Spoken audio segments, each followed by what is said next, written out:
성락 성결교회 주일 예배에 오신 성도님들을 주님의 이름으로 환영하고 축복합니다. 사순절 제2주 주일 예배로 하나님께 영광을 돌리겠습니다. 예배로 초대하시는 주님의 말씀입니다. 하나님은 영이시니 예배하는 자가 영과 진리로 예배할지니라. 나의 영혼이 잠잠히 하나님만 바라며 나의 구원이 그에게서 나오는도다. 아멘.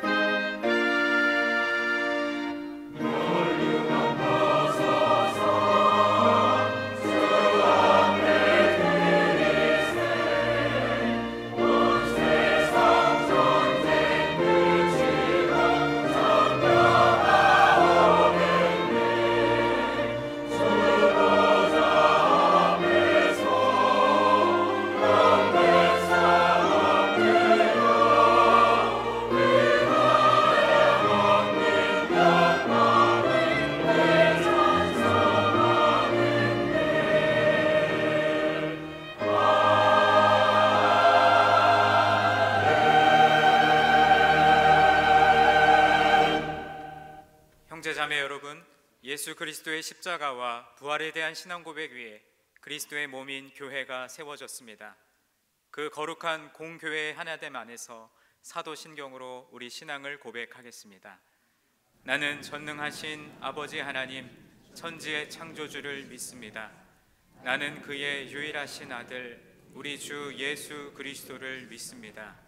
그는 성령으로 잉태되어 동정녀 마리아에게서 나시고 본디오 빌라도에게 고난을 받아 십자가에 못 박혀 죽으시고 장사된 지 사흘 만에 죽은 자 가운데서 다시 살아나셨으며 하늘에 오르시어 전능하신 아버지 하나님 우편에 앉아 계시다가 거기로부터 살아있는 자와 죽은 자를 심판하러 오십니다.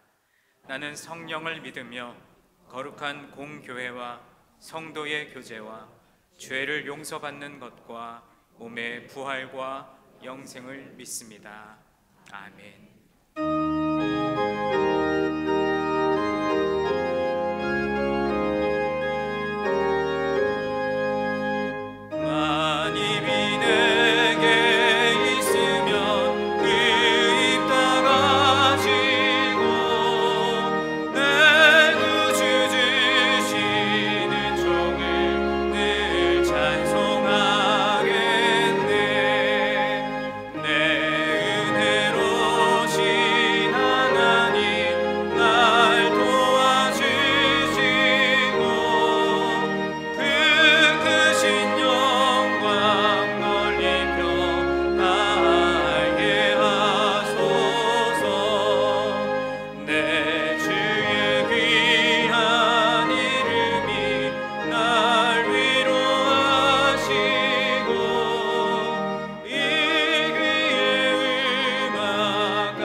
십자가 못 박히는 속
마음을 모아 하나님 앞에 기도 올리겠습니다. 만물이 소생하는 계절 속에 한 주간의 삶을 지켜주시고 예배의 자리로 인도하심을 감사드립니다.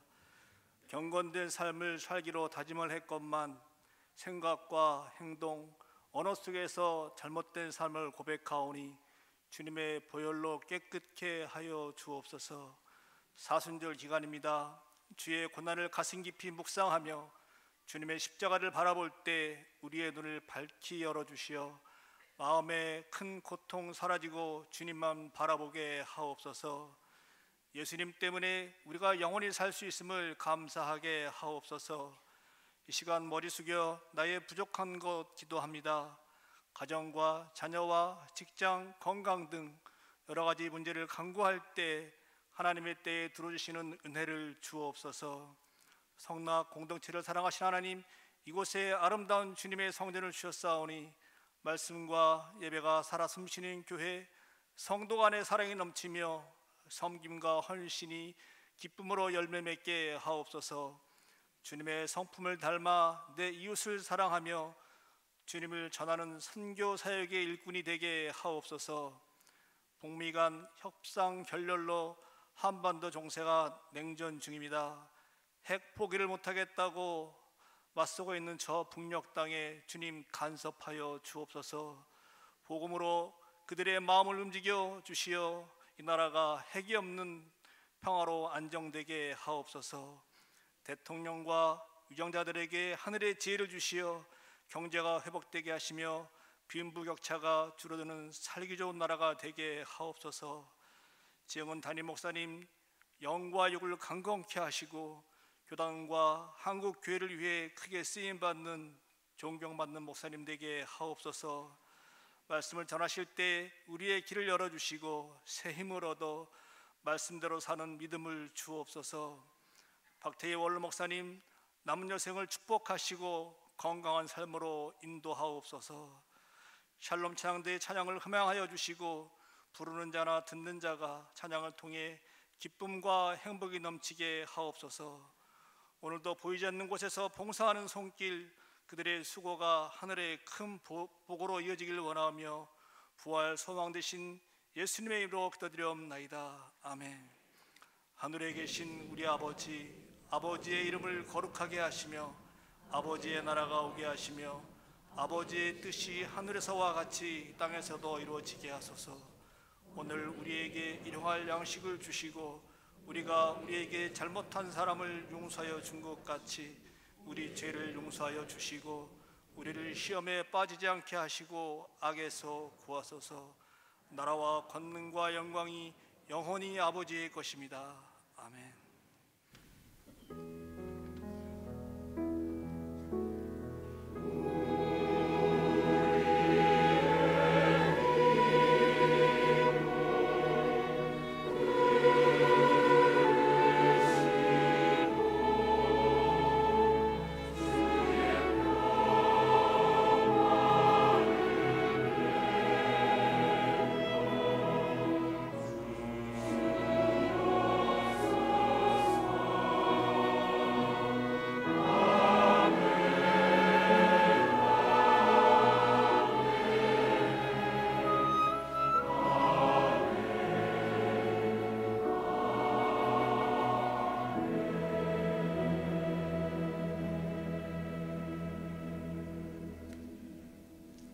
주님 앞에 나온 여러분을 주님의 거룩하신 이름으로 축복합니다.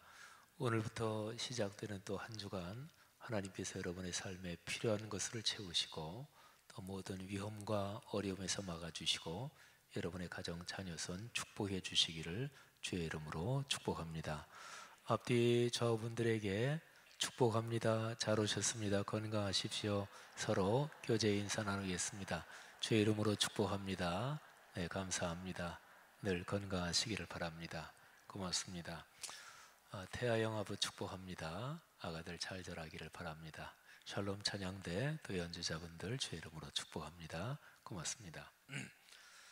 먼저 그 중요한 광고들부터 좀 드리면요. 오늘 오후 2시 45분에 성산홀에서 교구 리더 모임 PM이 있습니다. 한 달에 한 번씩 있는데 3부 예배 시간이 조금 늦춰져서 PM 시간도 15분 늦춰졌습니다. 2시 45분 모든 구역장 설교자 또 부구역장 또 교구 임원들 꼭 참석해 주시기를 부탁드립니다. 주보 광고에도 8면에도 있는데요. 사단법인 말씀삼 창립총회가 오늘 오후 3시 반에 2층 성산홀에서 있습니다. 모든 분들 다 참석하셔도 되고요. 그리고 우리 교회 55년 역사에서 우리 교회 사역이 일반 법인체로 확대 발전되는 처음 있는 일인데 창립되는 사단법인 말씀삶이 국제적인 NGO로 발전될 수 있도록 많이 기도해 주시고 참여해 주시기를 바랍니다. 포스터는 이미 붙었는데요. 다음 주일부터 또 주보에도 광고가 본격적으로 나갈 텐데 봄 말씀 사경회가 4월 7일 주일부터 수요일까지 있습니다. 강사는 미국의 뉴욕 프로싱 제일교회 담임 목사님이신 김정호 목사님이 오십니다. 참 세계적으로 훌륭한 목사님이신데요. 여러분이 많이 기도하시면서 날짜를 미리 빼놓고 기도로 준비하시면 크게 은혜를 받으실 것입니다. 그리고 싱크 청년부에서 분기마다 한 번씩 싱크 워십 앤 프레이즈라고 해서 경배와 또 찬양 중심의 축제 예배로 드리는데요. 오늘 3부 예배가 그런 예배입니다. 위해서 많이 기도해 주시기 바랍니다. 또 그리스도의 성품 담기 프로젝트 3, 4월이 경건인데요. 이제 20일부터는 경건한 약속 두 번째 시간의 경건입니다. 저걸 핸드폰 화면에 딱 키면은 이렇게 나오도록 받을 수 있거든요. 저도 핸드폰 잠금 화면으로 그렇게 저도 해놨는데요. 더 많이 그렇게 해주시기를 바랍니다. 오늘 설교 후에 특별 찬양이 있는데 윤리나 어린이 리나 어린이는 지금 초등학교 6학년인데요. 3, 4학년 때 어려서부터 전국 규모의 이런 콩쿠르에 나가서 1등도 하고 한 아주 참 귀한 아이입니다. 엄마가 문양진 씨인데요. 엄마하고 우리 리나하고 어디에 앉아 있죠? 저쪽에 앉아 있네요. 우리 잠깐 한번 이 자리에서 일었으면 우리 박수 한번 하겠습니다. 네, 고맙습니다. 일부 예배 때도 찬양을 했어요. 우리 리나가 목이 좀 풀렸어? 일부 예배 때 아침 일찍 찬양하느라고 목이 좀 그랬는데 어이구 다행이에요. 그리고 주보 쭉 한번 참고해 주세요. 주보 구면에 동남아 선교회 기도 제목이 있는데 참고해 주시기를 바라고요. 꼭 기도 부탁드립니다.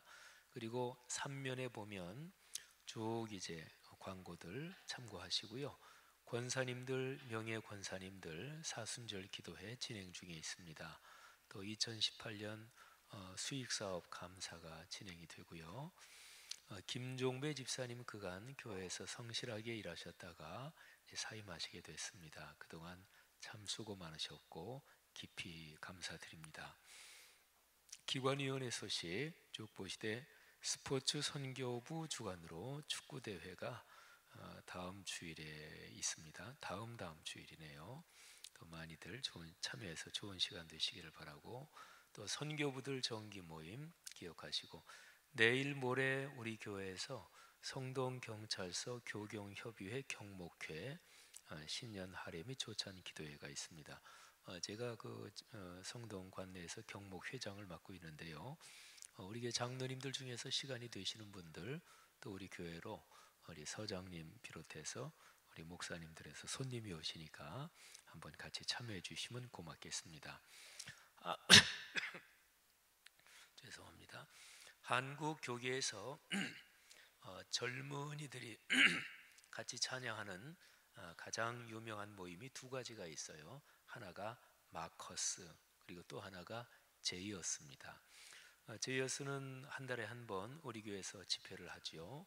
이번 3월 정기 집회가 3월 23일에 있습니다. 참 귀하고 감사한 일이에요. 출산 소식입니다.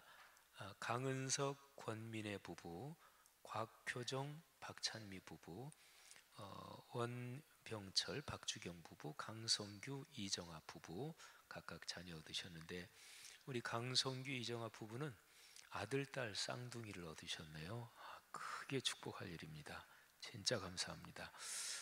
우리 교회 자녀들이 태어나고 또 그 아이들이 자라가고 또 출중한 사회적 리더로 국제적인 리더로 성장하도록 우리 교회가 계속해서 이런저런 목회 프로그램 또 아이들을 잘 양육하는 것을 연구해서 열심히 진행을 할 것입니다. 우리 출산한 내외들 또 가정 가문들을 위해서 우리 박수 한번 할까요? 네. 크게 축복합니다. 아이들 잘 자랄 것입니다. 고맙습니다. 소천하신 가정이 있습니다. 윤옥경 권사님, 권호성 장로님 모친, 유정선 집사님 하나님의 부르심을 받으셨고, 이진영 집사님, 안인영 안수 집사님 부친이고, 안영선 안민지 청년 외조부이신 이점수 성도님 하나님의 부르심을 받으셨습니다. 장례를 잘 치렀고요. 가정 가문에 하나님의 평화 위로 또 주의 축복이 함께 하시기를 바랍니다. 봄이 이제 아주 가까이 왔고 몇 번 더 춥다 잠깐씩 추위 지나고 그러면서 갑자기 또 날 따뜻해지겠죠. 건강 유의하시기를 바랍니다. 우리 교회 오셔서 새가족부 수료하신 두 분 이 시간에 잠깐 박수로 축복하며 격려하겠습니다. 국미호 권사님과 공부하신 박예은 씨, 윤준선 안수 집사님과 공부하신 이중훈 씨 두 분 한번 자리에서만 잠깐 한번 일어나 주시겠습니까? 네, 우리 박수로 축복하겠습니다. 네, 고맙습니다. 수고하셨습니다. 네, 자리에 앉아 주십시오.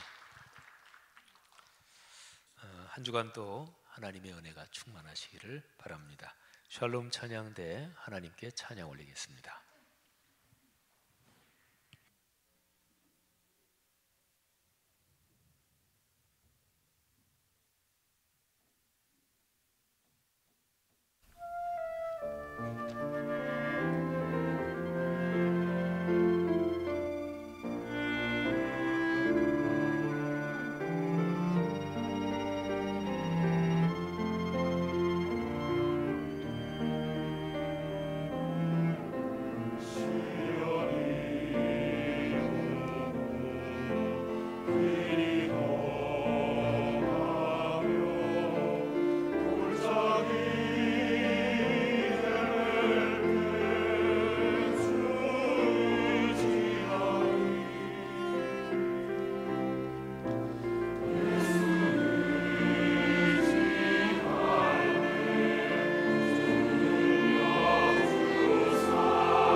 찬양의 봉사, 찬양의 섬김 하나님께 영광이 됐고 또 회중에게 은혜가 됐습니다. 감사하고 또 축복합니다.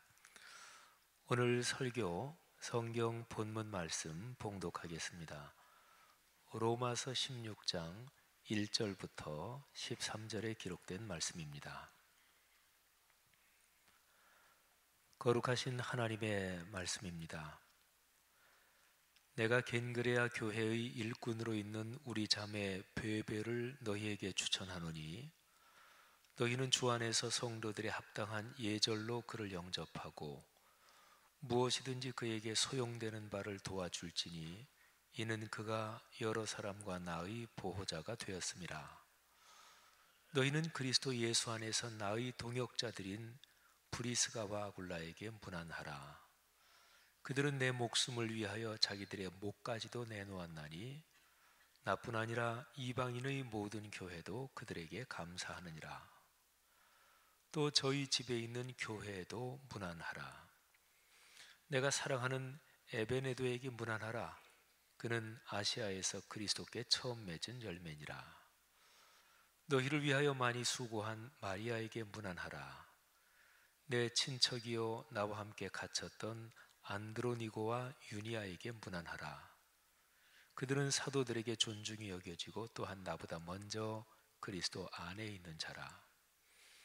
또 주 안에서 내 사랑하는 암블리아에게 문안하라. 그리스도 안에서 우리의 동역자인 우르바노와 나의 사랑하는 스타고에게 문안하라. 그리스도 안에서 인정함을 받은 아벨레에게 문안하라. 아리스토블로의 권속에게 문안하라. 내 친척 헤로디온에게 문안하라. 나기수의 가족 중 주 안에 있는 자들에게 문안하라. 주 안에서 수고한 드루베노와 베나와 드루보사에게 문안하라. 주 안에서 많이 수고하고 사랑하는 버시에게 문안하라. 주 안에서 택하심을 입은 루포와 그의 어머니에게 문안하라. 그의 어머니는 곧 내 어머니니라. 아멘. 오늘 선포되는 설교 말씀을 통해서 하나님께서 여러분 각 사람의 마음에 다정하게 말씀하시고 또 여러분이 인생길 걸어가는데 필요한 것들도 채우시고 또 해결해야 될 문제들을 푸는 지혜도 주시고 용기도 주시기를 주님의 이름으로 축복합니다. 겸허한 마음으로 내 삶에 주님의 은혜가 꼭 필요합니다. 이렇게 사모하는 마음으로 하나님의 말씀을 듣는 성도들에게 하나님은 예배의 설교 말씀을 통해서 큰 복을 주십니다. 오늘 이 시간이 그런 시간 되기를 축복합니다. 인생이란 무엇일까요? 제 비슷한 연배되는 사람들 한번 옛날 일을 떠올려 보면 고등학교 때 또는 대학교 그때 인생론, 톨스토이의 인생론이라든지 그런 책을 많이 읽었고 또 그런 게 많이 생각되던 그런 시절이 있었습니다. 요즘 젊은이들은 많이 좀 다른 것 같지만요. 하여튼 삶이란 무엇일까? 인생이란 무엇일까? 이 질문은 먹고 사는데 당장 필요한 질문은 아닙니다. 하지만 이 질문은 사실상 참 중요합니다. 인간의 삶을 한마디로 정의해 보십시오. 이런 요청을 받는다면 여러분은 무엇이라고 대답하시겠습니까? 그러니까 삶은 무엇이다 하고 괄호를 쳐놓는다면 이 괄호 안에 뭐를 집어넣을지 한번 생각해 보자는 거죠. 사람마다 다르겠죠. 그런데 이 괄호 안에 어떤 단어를 넣든지 그 사람의 인생관, 가치관이 거기에서 표현됐다고 볼 수가 있겠죠. 자, 삶이 무엇일까? 삶은 만남이다. 이렇게도 얘기할 수 있겠죠. 또 삶은 나그네 길이다. 꽤 괜찮은 얘기죠. 삶은 항해다. 그러니까 배 타고 멀리 가는 거 말이죠. 그리고 삶은 소풍이다. 또 삶은 사랑이다. 이렇게도 얘기할 수 있고요. 좀 문장을 이렇게 펼쳐서 한번 얘기한다면 삶은 행복을 추구하는 여정이다. 꽤 멋진 말이고 또 누구에게나 상당히 많은 사람들에게 공감이 가는 표현이죠. 하나만 더 해볼까요? 삶은 뜻을 세우고 그 뜻을 실현하는 과정이다.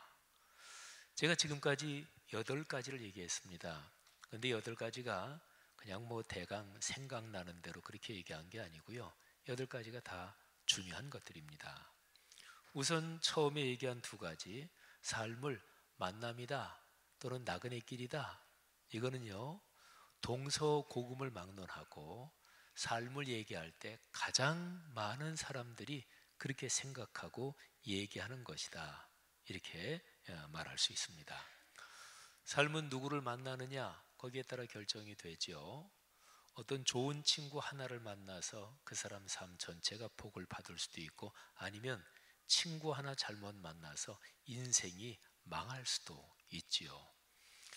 부모를 만나는 것은 사람이 자기가 선택하는 건 아니에요. 그런데 어떤 부모님 밑에서 내가 태어나서 양육되고 그리고 성장했느냐, 거기에 따라서 그 사람의 인생이 굉장히 많이 달라지죠. 좋은 스승 한 분 때문에 인생에서 희망이 없던 아이가 위대한 사람으로 다시 탄생하기도 해요. 그렇습니다. 삶은 만남인 거죠. 삶을 나그네 길이다. 나이가 좀 있는 분들, 인생은 나그네 길, 최희준 씨의 그 유명한 노래를 아마 기억하실 것입니다. 그런데 그거는 우리나라 노래만이 아니라 전 세계 모든 노래 중에서도 공통적인 주제입니다. 삶을 항해로 보는 것은 인간 역사에서 아주 흔한 비유입니다. 특별히 서양 문화권에서 지중해를 중심한 이런 문화권 또는 바다를 끼고 있는 이런 지역에서는 삶이 뭐냐? 그거는 항해하는 것과 같다. 배를 타고 항해하다 보면 폭풍을 만날 때도 있고 난파, 파선을 당할 때도 있잖아요. 그러니까 인생이 바로 그렇다 하는 거죠. 그래서 일리아드 오디세이라든지 수많은 동서고금의 많은 얘기가 삶을 항해로 비유를 했습니다. 삶을 고해, 고통의 바다, 이거는 불교의 견해죠. 그리고 삶을 소풍이다, 이거는 저 유명한 천상병 시인의 귀천이라는 시에 나오는 시구예요. 그러니까 천상병 시인은 삶이 뭐냐? 이 삶이 소풍이지.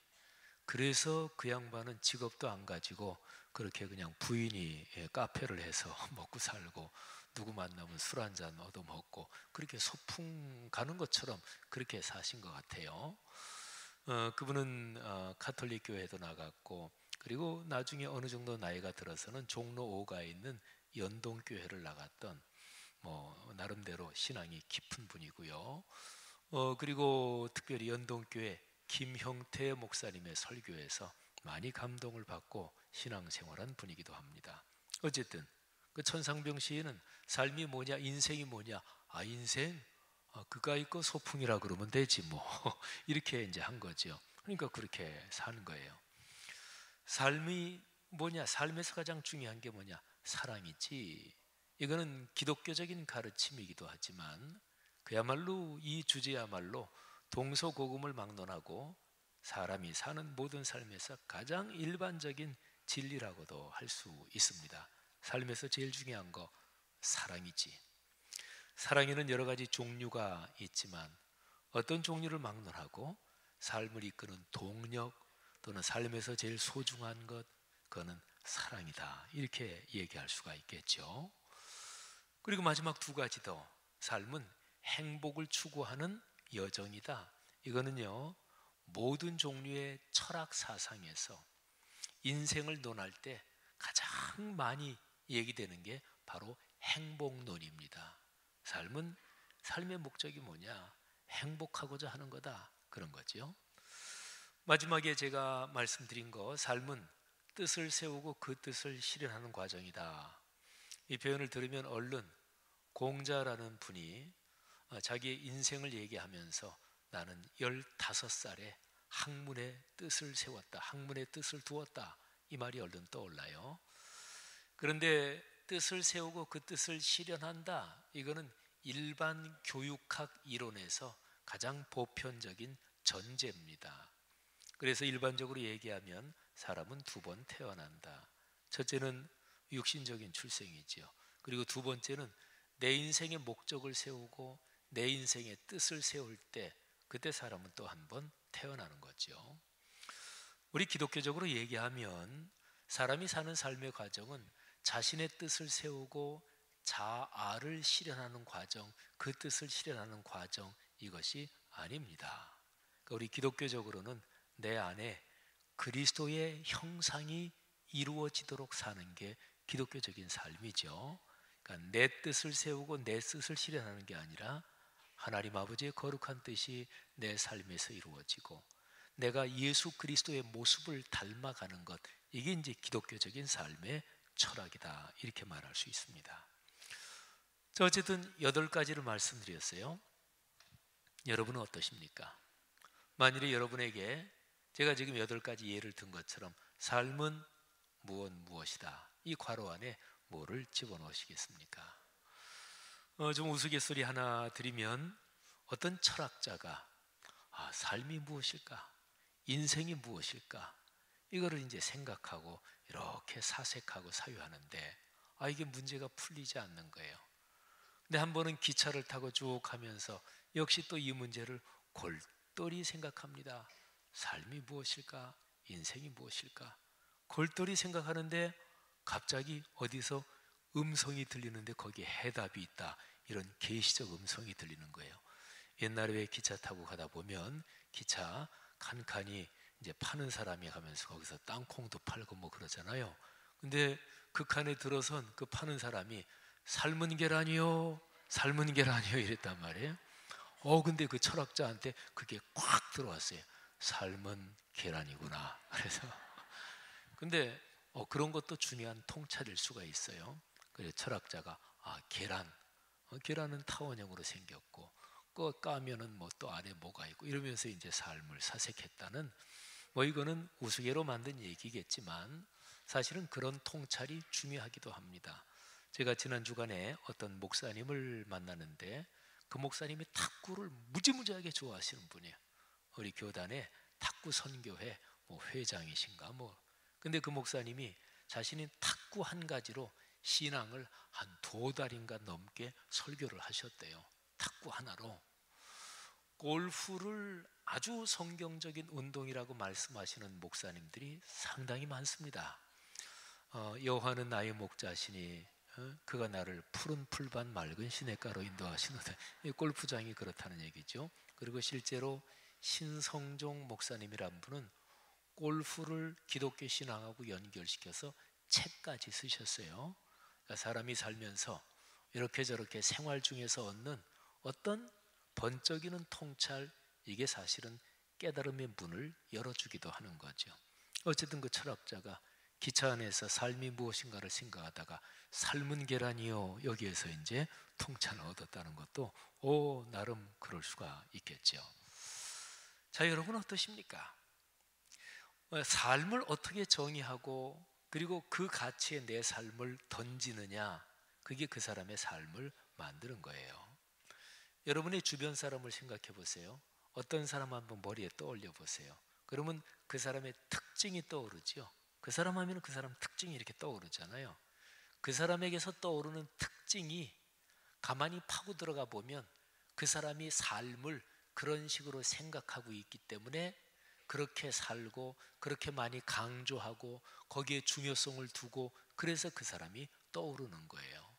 예를 들어서 많은 목사님들이 있는데, 예를 들어서 이 교회 담임 목사인 지영은 목사, 저의 특징이 있을 거 아니겠어요? 또 여러분이 아는 다른 목사님들을 한번 떠올려 보세요. 이분은 이런 특징이 있고 이분은 이런 특징이 있고. 그러면 저를 떠올릴 때 생각되는 그 특징, 그게 이제 제가 강조하는 가치관이고 제가 삶이 그런 것이라고 확신하는 것이고, 그리스도인의 삶이 목회자로서 걸어가는 제 목회 철학이 바로 거기에 담겨 있는 거예요. 하나님의 말씀이 삶이 돼야 된다. 말씀이 삶이 되는 게 기독교다. 이게 요한복음 1장의 성육신의 내용이고, 아버지의 뜻이 하늘에서 이루어진 것처럼 땅에서도 이루어지게 하소서. 주기도문의 핵심 내용이 바로 이것이고, 말씀이 삶이 될 때 거기에서 온 세계 선교가 이루어진다는 거죠. 예수를 믿는 그리스도인이 하나님의 말씀대로 자기가 안 사는데 무슨 전도가 되고 무슨 선교가 되겠어요? 그렇잖아요. 그러니까 말씀 삼운동, 온 세계 선교, 이것은 하나님께서 우리 기독교 신앙의 핵심으로 주신 거죠. 하여튼 그런 식이란 말이에요. 어떤 사람을 떠올릴 때 그 사람에게서 가장 먼저 떠오르는 인상, 그 특징, 거기에 그 사람의 삶을 보는 인생관이 담겨 있고 가치관이 담겨 있는 거죠. 여러분은 어떠십니까? 다른 사람이 여러분을 떠올릴 때 제일 먼저 어떤 특징을 머리에 떠올릴까요?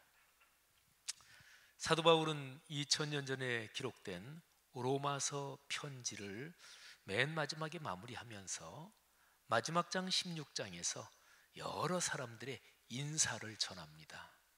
사도 바울이 로마에 사는 그리스도인들에게 보낸 편지가 로마서거든요. 근데 맨 마지막에 이 사람이 여러분에게 인사합니다. 그 사람의 인사를 받아주십시오. 또는 그 사람을 만나거든 이렇게 해주십시오 하면서 여러 사람의 인사를 전해요. 그런데 그 인사에 그 사람에 대한 특징이 간략간략하게 언급이 되어 있습니다. 어떤 사람은 조금 길어야 한두 문장, 그리고 어떤 사람들은 가장 짤막하게 수식어 한두 단어로 그 사람을 설명합니다. 이 설명을 가만히 보면 지금 로마서 16장에 나오는 인사에 나오는 그 사람들에 대해서 우리가 자세한 내용을 다 알지 못해요. 어떤 사람은 성경 다른 곳에 조금 더 그 사람에 대한 이야기가 나오는 분들도 있지만 대부분의 사람들은 그냥 간략하게 짧은 그냥 그 표현만 우리가 알 뿐이지 구체적인 내용은 성경에 더 이상 안 나와요. 그러니까 하나님의 말씀을 묵상하는 방법 중에 하나인 거룩한 상상력, 이거를 동원해서 우리가 묵상을 할 수밖에 없지요. 자, 한번 살펴볼까요? 가장 먼저 등장하는 인물이 베베라는 여인입니다. 자, 16장 1, 2절 말씀을 한번 들어보시지요. 내가 겐그레아 교회의 일꾼으로 있는 우리 자매 베베를 너희에게 추천하노니 너희는 주 안에서 성도들의 합당한 예절로 그를 영접하고 무엇이든지 그에게 소용되는 바를 도와줄지니 이는 그가 여러 사람과 나의 보호자가 되었습니다. 여러분, 이 베베라는 여인에 대한 언급은 굉장히 중요합니다. 베베는 먼저 교회의 일꾼입니다. 그리고 여러 사람들, 그리고 사도 바울의 보호자라 그랬어요. 근데 베베는 여인이거든요. 그러면 이 여인이 무슨 철인 3종 경기를 하고 무슨 특수훈련을 받아서 그래서 보디가드를 했을까요? 그런 게 아니겠죠. 아마도 추측하건대 이 여인은 재산이 많은 여인이었을 가능성이 높고요. 그래서 자기가 받은 그 물질, 그 많은 재산으로 교회 공동체를 위해 사역을 했고 사도 바울의 선교 여행을 위해서 물질적으로 헌신했고 아마 그랬을 가능성이 많습니다. 그리고 바울은 로마에 있는 그리스도인들에게 베베를 잘 맞이하라고 당부합니다. 성도에 합당한 예절로 그를 맞이해라. 그 베베라는 여인에게 필요한 것은 무엇이든지 도와주어라. 그러니까 베베라는 여인은 어느 한 교회에서 신앙생활하는, 요즘으로 말하면 집사님이나 권사님이나 장로님 이 정도가 아닙니다. 이 베베라는 여인은 초기 교회 공동체에서 사역을 한, 요즘 말로 말하면 여자 목사님 이 정도 되는 여인이었을 가능성이 많습니다. 그러니까 앞으로 베베라는 여인이 로마를 방문할 거다. 그때에 합당한 예절로 맞이하고 베베라는 여인이 사역을 하는데 필요한 건 무엇이든지 다 잘 보조해 주십시오. 그런 거죠. 베베라는 여인을 머리 한번 떠올려 보세요. 그 여인은 얼마나 아름다운 여인이었을까요? 그 여인은 초기 교회 공동체에서 얼마나 보배와 같은 사역자였을까요? 참 부러운 모습이고 멋진 모습이죠. 이어지는 2절, 3, 4절에는 부부가 나옵니다. 브리스가 아굴라. 근데 앞에 나오는 이름이 부인 이름이에요. 그래서 성경학자들은 추측하기를 이 내외 두 사람 중에서 부인이 훨씬 더 주도적으로 사역했던 사역자일 거다, 이렇게 짐작을 해요. 성경 구절을 들어보시죠. 너희는 그리스도 예수 안에서 나의 동역자들인 브리스가와 아굴라에게 문안하라. 그들은 내 목숨을 위하여 자기들의 목까지도 내놓았나니 나뿐 아니라 이방인의 모든 교회도 그들에게 감사하느니라. 자, 이 내외는 바울의 동역자였습니다. 바울을 위해서 자신들의 목숨까지 내놓았습니다. 죽지는 않았으니까 이제 살아있으니까 이렇게 인사를 전하는 것이겠지만, 그리고 그 당시 초기 교회가 이 내외에게 굉장히 깊이 감사하고 있습니다. 이방인의 교회들까지 이 브리스가 아굴라 내외에게 굉장히 감사하고 있습니다.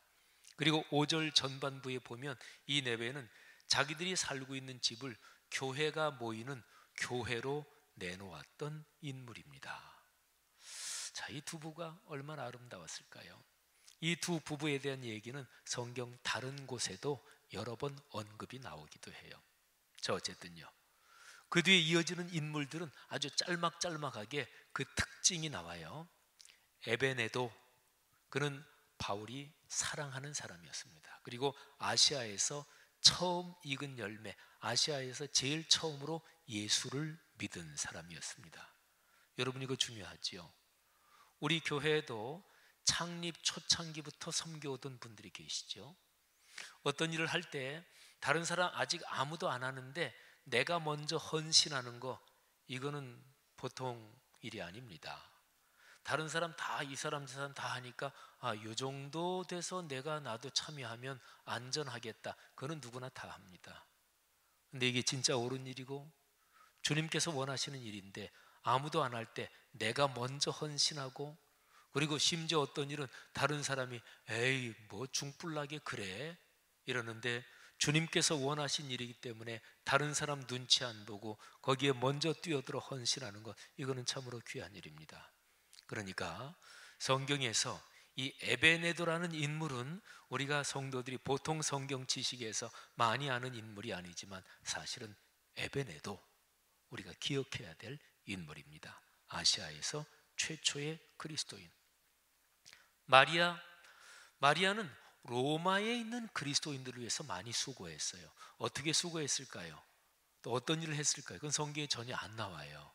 근데 어쨌든 마리아라는 이름은 우리나라로 말하면 영희, 옥자 이런 이름처럼 아주 이제 일반적인 이름인데, 그 마리아라는 여인은 로마의 그리스도인들을 위해서 많이 애쓰고 수고했습니다. 그 다음에 나오는 인물이 성경학자들은 부부라고 추측도 하는데 안드로니고 유니아, 바울의 친척이고요. 근데 바울과 함께 옥에 갇힌 적도 있었습니다. 이거는 바울의 선교 사역을 같이 돕다가 감옥에 들어갔다는 얘기죠. 그리고 이들은 바울보다 먼저 예수 그리스도를 믿은 사람들이에요. 먼저 주 안에 있는 사람들.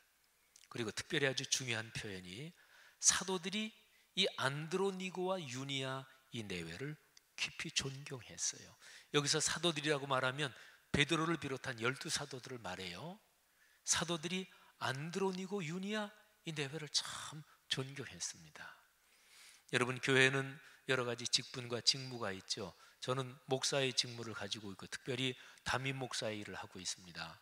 또 여러 목사님들이 계시고 전도사님이 계시고 장로님, 권사님, 안수집사님, 집사님, 각 부서의 회장, 총무 이런 임원들 직책, 직무가 있잖아요. 직책과 직무를 맡은 사람이 그렇지 않은 사람보다 믿음이 더 깊어야 되는 게 그게 이제 원론적으로 그런데, 근데 현실은 그렇지만은 않죠, 그죠? 목사인 저보다 신앙과 믿음이 훨씬 좋은 성도님들이 많이 계십니다. 그거는 자연스러운 일이고 또 귀한 일이기도 합니다. 안드로니고 유니아, 이 부부였을 것으로 짐작되는 이 두 사람이 어떻게 신앙생활을 했는지 자세하게는 전혀 나오지 않지만 사도들이 이 내외를 굉장히 존경했습니다. 자, 계속 좀 더 몇 사람 더 볼까요? 암블리아, 바울은 암블리아를 사랑했습니다. 바울이 사랑하는 사람이었고요. 우르바노 스다구, 바울 선교팀의 동역자. 아벨레, 그리스도 안에서 인정받는 사람이었습니다. 사람은 자기를 인정해 주는 사람을 위해서 헌신합니다. 내가 인정받을 때 사람은 제일 행복합니다. 인정받고자 하는 욕구는 식욕, 수면욕, 성욕처럼 하나님이 기본적으로 주신 사람의 본성, 본능 중에 하나입니다. 그런데 여기에 아벨레와 연관해서 중요한 표현이 그리스도 안에서 인정받는 사람이었습니다. 여러분, 아주 중요한 표현이죠. 교회에서 그리스도의 몸인 교회를 위해서 봉사하고 섬길 때 그리스도 안에서 인정받으려고 하지 않고 내 자신의 명예나 내 이름, 내 생색이 나려고 하면 그는 그리스도 안에서 인정받는 게 아니지요. 그죠? 예수님께서 말씀하셨습니다. 너희가 어떤 선한 일을 하고 사람에게 칭찬받으려고 선한 일을 하면 그걸로 끝이다. 뭐 상급 다 받았지 않느냐? 천국에서는 상급이 없다. 하나님 앞에서는 상급이 없다. 여러분, 그렇다면 우리 그리스도인은 성경 말씀대로 좀 지혜로워져야 됩니다. 어떤 걸 선택하시겠어요? 이 세상에서 교회 봉사든 뭐든 할 때 사람들한테 이렇게 칭찬받고 그걸로 끝, 이게 좋아요? 아니면 사람들은 뭐 몰라줘도 내가 하나님 앞에서 인정받는다, 이게 좋아요? 뒤에 게 더 좋아요. 근데 우리가 약해서 뒤에 거를 바라고 사람들에게 칭찬을 안 받는 거, 이거를 사실은 제대로 잘 하지 못하지요. 그리스도 안에서, 주 안에서 인정받는 사람. 우리 교회에 화분들이 많아요. 뭐 각 층마다 더 뭐 많습니다. 그 화분 기르는 게 제가 저절로 잘하는 게 아니에요. 다 사람 손 타야 돼요. 정글은 저절로 자라요. 정원은 저절로 자라는 거 아닙니다. 화분은 더더욱 마찬가지입니다. 겨울에는 이쪽으로 옮겨야 되고 여름엔 또 옮겨야 되고 물 줘야 되고 보통 일이 많은 게 아니에요.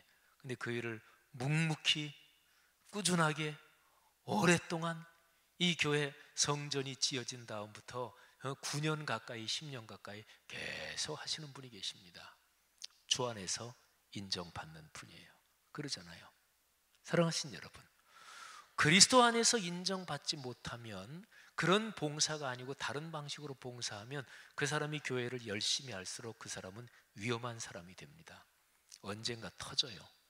제가 가끔 쓰는 말로 시한폭탄이에요.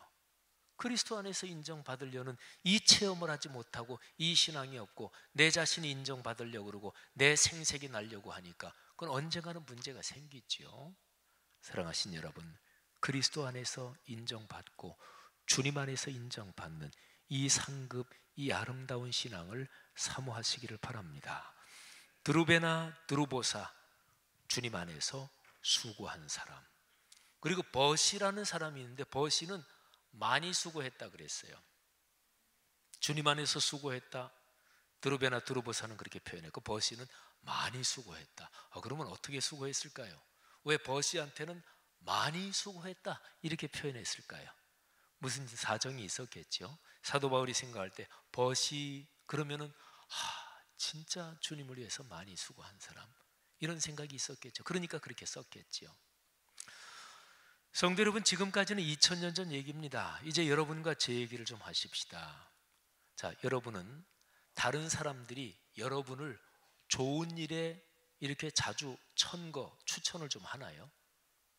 다른 사람들이 여러분을 어느 자리에서 소개할 때 여러분에게 짧은 시간에 소개하면 어떻게 소개를 하시나요? 예를 들어서 제가 저희 교회 김영현 장로님하고 같이 어디를 있는데 다른 사람한테 김 장로님 소개할 때 그냥 짤막하게 그냥 한 10초 20초 이렇게 인사하고 지나갈 때 제가 뭐라고 소개할까요? 그러면 당연하죠. 저희 교회 선임 장로님이십니다 이렇게 소개할 거 아니겠어요? 짤막한 시간에 그렇게 잠깐 소개하겠죠.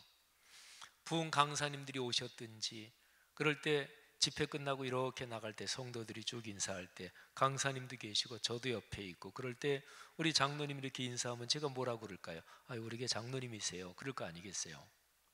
여러분, 다른 사람이 여러분을 생각할 때 어떤 특징이 먼저 떠오를까요? 그게 여러분이에요. 내가 생각하는 나, 이게 정확하지 않을 때가 많습니다. 다른 사람이 나에 대해서 생각하는 게 더 정확할 때가 많아요. 물론 그게 100% 확실한 건 아니에요.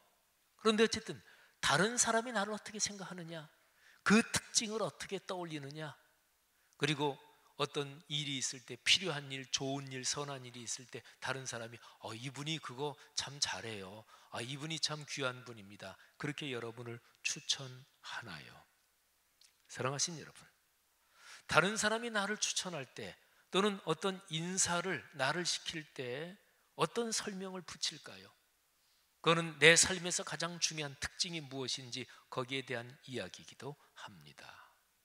성도 여러분들이요, 오늘 사도 바울이 로마서 16장에서 인사를 전하면서 여기에서 인사를 전하고 추천하는 이 사람들의 공통점이 있습니다. 예수 그리스도의 복음에 가치를 두고 살아온 사람들입니다. 예수 그리스도의 복음에 헌신한 사람들입니다. 그리고 예수 그리스도의 복음을 위해서 같이 힘을 모아 동역하고 같이 협력한 이런 사람들의 이름이 여기에 쭉 적혀 있는 거예요. 여러분도 이 복된 이 흐름에 같이 이어지는 사람이 되기를 주님의 이름으로 축복합니다. 이런 사람들의 거룩한 흐름에 서서 걸어가는 것, 그게 성도의 삶이에요. 여러분, 구약 성경에 보면 야곱이란 인물이 나오지요. 야곱은 신앙의 아주 중요한 선조 중에 한 사람인데 그 사람이 처음부터 훌륭했던 게 아니에요.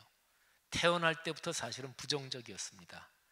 야곱이라는 이름의 뜻은 발 뒤꿈치를 잡았다, 어떻게 표현하면 사기꾼이다, 이런 뉘앙스가 포함된 이름이기도 합니다. 야곱의 삶이 실제로 그랬어요. 그런데 야곱이 타향살이 20여 년 생활하다가 다시 자기 고향으로 돌아올 때 아주 위기의 순간에 하나님을 제대로 만나지요. 그리고서 거기에서 야곱은 삶이 변합니다. 그때부터 야곱은 참으로 자기의 삶의 소원이 하나님 더 가까이 가는 것, 하나님의 뜻대로 사는 것, 이게 자기 삶의 소원이 돼요. 찬송가 338장은 그런 야곱의 인생을 가사로 삼아서 만들어진 찬송이에요. 내 주를 가까이 하게 하면 십자가 짐 같은 고생이나 내 일생 소원은 늘 찬송하면서 주께 더 나가기 원합니다.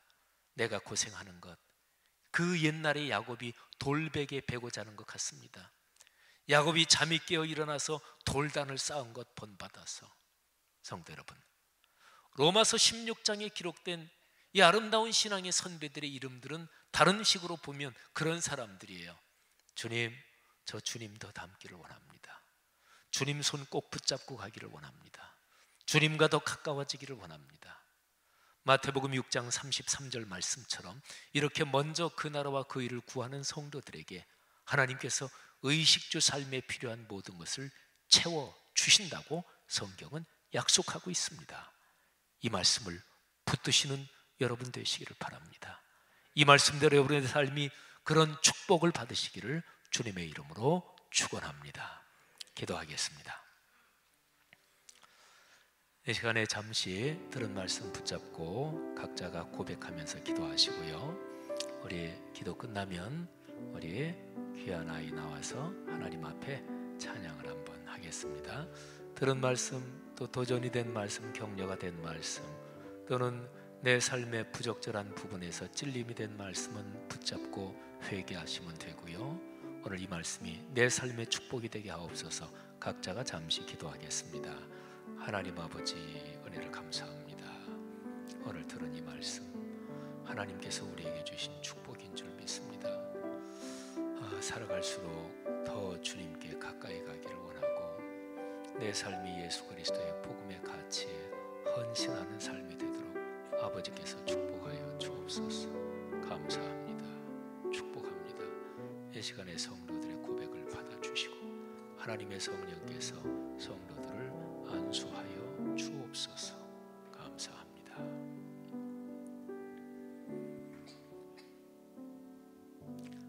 하나님 아버지, 은혜 감사합니다. 이 시간에 하나님의 거룩한 말씀을 듣고 고백하며 결단하며 기도했습니다. 성도들의 고백과 결단, 이 기도를 주님께서 받아 주옵소서. 하나님, 오늘 우리가 예배 시간에 받은 이 은혜, 하나님께서 우리를 도우시는 큰 축복인 줄 믿습니다. 감사합니다. 또 이제 하나님 앞에 찬양을 올리는 윤리나 어린이, 하나님이 이 귀한 아이를 축복해 주십시오. 예수님 이름으로 기도 올립니다. 아멘. 예, 우리 윤리나 어린이가 하나님 앞에 찬양을 하겠습니다. 우리 리나 어린이 격려하면서 우리 박수 한번 할까요? 네.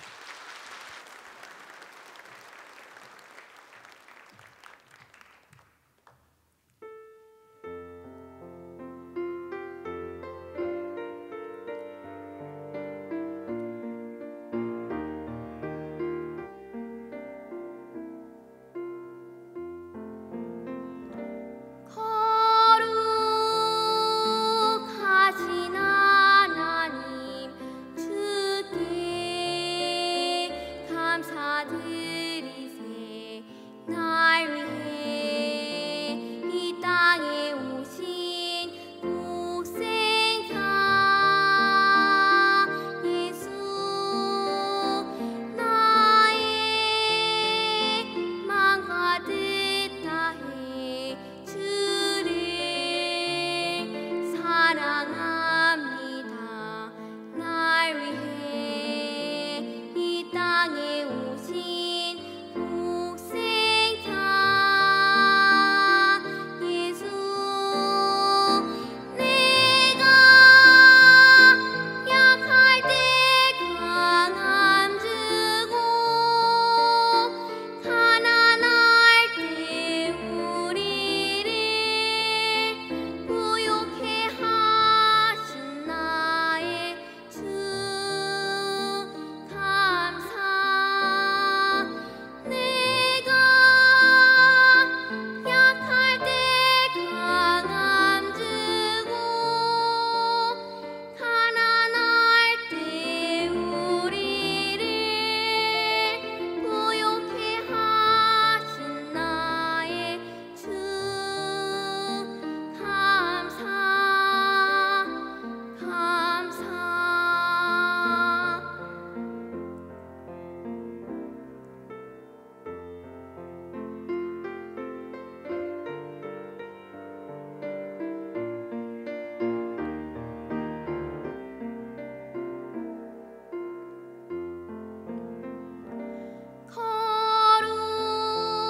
거룩하신 하나님 주께 감사드리세.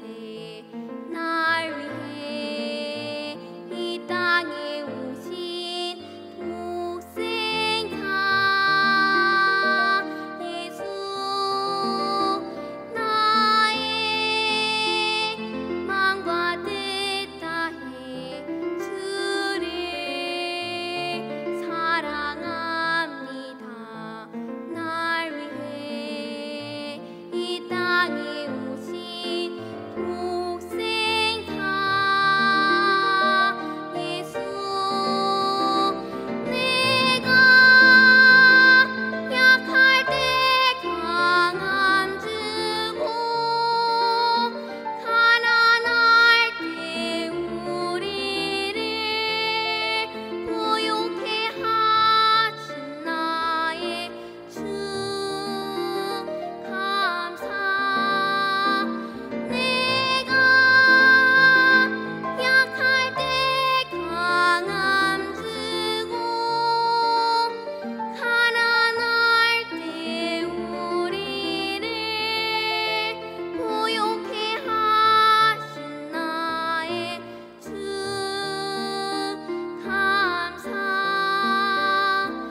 감사.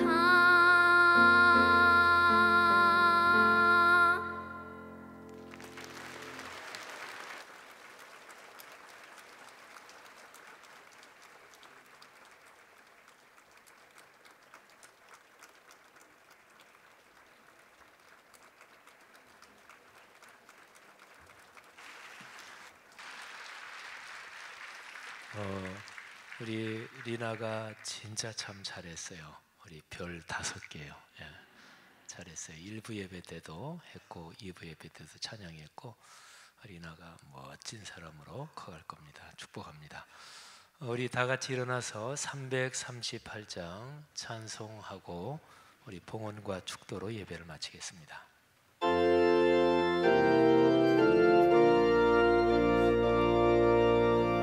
가사를 우리의 고백으로 담아 찬양하겠습니다.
예수 믿은 시간 길이가 길어졌다고 해서 신앙이 세상과 타협하고 매너리즘에 빠지지 않게 하옵소서. 집사, 안수 집사, 권사, 장로가 되기 전엔 신앙이 좋았는데 직분을 맡아서 인생길 걸어가며 교회 통상적인 세속적인 생활의 형태에 매몰되지 않게 하옵소서. 목사로 살아가는 날이 길어지면서 목회 테크닉은 느는데 목사이기 이전에 한 사람의 그리스도인으로서 하나님을 사랑하고 예수님 닮고 싶은 이 열망이 저기 멀리 어디 구석에 처박히지 않도록 오 주님 간절히 간구합니다. 다시 한번 한국 교회에, 아니 내 자신 속에 주님 더 닮기를 원하고 주님께 더 가까이 가기를 원한다는 이 찬송의 고백이 우리의 절절한 마음입니다. 하나님 아버지, 이렇게 고백하는 사랑하는 성도들, 이런 고백을 담아 11조 주일원금, 감사원금, 선교 장학 건축, 또 희년을 위한 사역과 소울 사역, 여러 가지 모양으로 하나님 앞에 물질을 드립니다. 이 물질이 말씀 삶 공동체의 사역을 위해 사용될 때 아름답게 선하게 사용되게 하시고, 이 물질을 사용할 때 우리 교회 공동체를 통해 예수 믿는 분이건 안 믿는 분이건 우리 주변 사회, 또 우리가 사역하는 곳마다 사람들의 삶이 아름다워지게 하시고, 또 저희가 간절히 늘 기도하는 바는 그분들도 예수님을 알고 믿고 영원한 행복을 누리며 살게 하옵소서. 이런 성도들 한 분 한 분을 지금 안수하옵소서. 축복하옵소서. 삶의 어려움은 해결되게 하옵소서. 이런저런 삶의 필요를 주님께서 채워 주옵소서. 몸이 병약한 분들, 병원에 있든 가려 중이든 또는 지금 이 자리에 있는 분들 중에 몸이 아픈 부분을 주님께서 안수하사 회복시켜 주옵소서. 가정 경제의 문이 넓게 열리게 하옵소서. 아들, 딸, 자녀, 후손을 축복해 주옵소서.